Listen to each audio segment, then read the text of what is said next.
Hi, I'm Becky. And I'm Lindsay, and today we're here to talk about something that's really important to us, actually.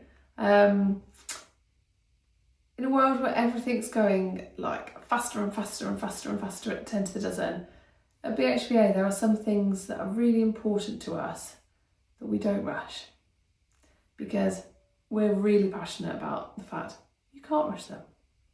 And everyone's yearning for those quiet moments and those little moments, aren't they, where life's not quite as frantic. Yeah. But for us, it's so integral in some of the things that we believe in here at BHVA. So some of the things that we don't rush, that are super, super, super important to us are... Getting to know the person. That's a huge one. Massive one. We will never work with someone after meeting them for 2 seconds, go, yeah, off we go, and then get straight into it.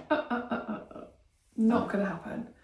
Because there has to be a relationship built first. People talk about, well, how have you managed to do that with that child or that whatever? We've never been able to do that. It's like, because you started teaching the skills first rather than having a relationship first.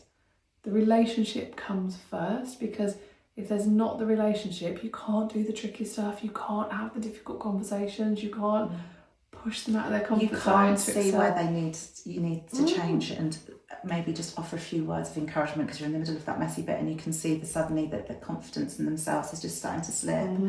All of that. But without getting to know someone first, you won't notice those things. And you don't see the true side. Everyone puts on a good show. And so actually, how can you do the most powerful work if you don't really know who you're working with and what you're dealing with? If you haven't got a relationship, there's no honesty and transparency there. Yeah. And if the honest, open, transparent relation isn't there, you can't have those honest, open conversations. No. And that's not just from our point of view, but from the clients going, I don't like this. Okay, that's fine, let's move on. Exactly. Like, let's switch and change. But if they don't feel like they can go, I don't agree with you, I don't like it, I think you're wrong, to us, it's not going to work. We need to have that two-way dialogue, and that's why we take so much time to build a relationship. Don't get us wrong, it doesn't mean that we're not teaching at the same time or skills, but we are constantly learning and building those relationships with our clients. And just because you met someone and worked with them for 2-3 weeks doesn't mean that then you know them and you know what they need, because our clients, well, everybody does, we do, everybody changes. What you need one day is not going to be the same that you need the next day. No. Actually, what you need in the morning isn't necessarily what you need in the afternoon, and definitely not what you need in the evening once everything has gone on through the day. Yeah. So we have to take all that into account and know the person. Otherwise, what's the point? It's all superficial. So that's one thing we don't rush at BHVA. Building relationships and evolving relationships as we move forward. What's something else we don't rush? Technique and skills. It's not, well, I taught you that last week, tick, done. We always revisit. We can teach a new skill, but you have to go back, you have to do it again, but you don't talk about it the same way the second time. You teach something, you come back the next week, re-go over it, talk about it again from a different angle, and then you do it again from another angle. And you keep doing that so that they can come at it, which then, we've talked about confidence recently, and knowing about what to do in an environment if something goes awry or amiss. If you come at it from lots of different angles, then someone then has the skills and the toolkit to give a confident performance, because if something like that happens, they go, well, I can do this instead, because I know that I can come out from this place instead. And when you're teaching those skills and those bits of knowledge, it's about like building it up slowly. So you might repeat it, but then you repeat it and add a bit on, repeat it and add a bit on, repeat it and add a bit on. So all of a sudden you're interweaving all of this stuff and it's growing and evolving. And before they know it, they get to this bit and go, oh, I know these steps. And you'll just give them a little bit at the end of it. Completely. It's not, here's all the information, off you go practice. So that's something else we take really importantly, is not to overwhelm. Yeah. So we take the time to not overwhelm. But that doesn't mean we're not doing lots, we're not achieving. But that's a real skill, to not overwhelm, because it's not about us putting our knowledge onto who we're working with, or our tutors putting their knowledge onto who we're working with. We're not here going, well, we're just going to get all this out because this is what you need to learn this. It's about that managing and reading the room. Completely. What else? Well, then we take the time showing them how to put into practice the stuff that we're doing. There's too many people out there And the number of times I've had conversations with people across things, well, I've learned this, brilliant. How are you going to practice it? Because we know that with practice, this is how the neural pathways build up. You have to practice things again and then again. When you stumble, you have to stop and go back to the start because you've got to build up that pathway that's really, really strong. Imagine like a wood, and you've got all these really clear paths that everyone walks down.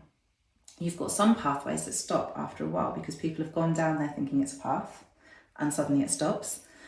And then you've got these places where there's a really faint pathway and actually it can take you to quite a lovely secret place. But because not many people know about it, because it's not been well trod, you can't really see it. Now, the brain works in a similar way. And if you don't practice and you don't teach someone how to practice, you're going to have so many of these really strong pathways that lead nowhere. You don't have to tell the student or the person you're working with that, but you do need to help them know how to practice something and how to set up a practice because they won't know. And it takes time. It's not a rushed activity. And so that comes into, on the other side for us, we make sure that the clients don't feel under pressure. And so, again, in this fast world, we want them to leave here feeling lighter, but with the tools to go do it. So that's our job, to process that behind the scenes of what they need to go off and practice. And it's not just dump, go. It's about planning things progressively and managing it so that it's not overwhelmed. So we can create that automated thing, that automatic thing. A number of people that will go somewhere and go, can't remember how I got here, because I've just gone on autopilot. And we need people and our clients and students to do the same with the skills that they're learning. But it takes time. And I think in this world where everyone's talking about faster, and people want less, just because we're taking time and not rushing things that are really important doesn't mean we're giving less. Actually, in the long run, we're giving more because it's been done in the right way and we've taken the time to make sure that it's understood rather than just, well, they've got it, I've told them it. No, it doesn't work like that. It starts off slow. But believe it or not, it gets so fast at the end and it will be faster than anyone else who starts off fast because they've got all of this knowledge and skill set here that is so solid. They can go off, they can do independent learning, they can go off, create things themselves, they can do so much more with so much less support. And they won't be that overwhelmed because they won't have felt rushed. No. Because it would have been planned to feel calm. So in a world that's more, they're the things that we really slow down to take the time to instill in everything we do at BHVA to make sure everybody leaves feeling a little bit calmer, a little bit empowered, a little bit happier. and a little bit happier. So till next time.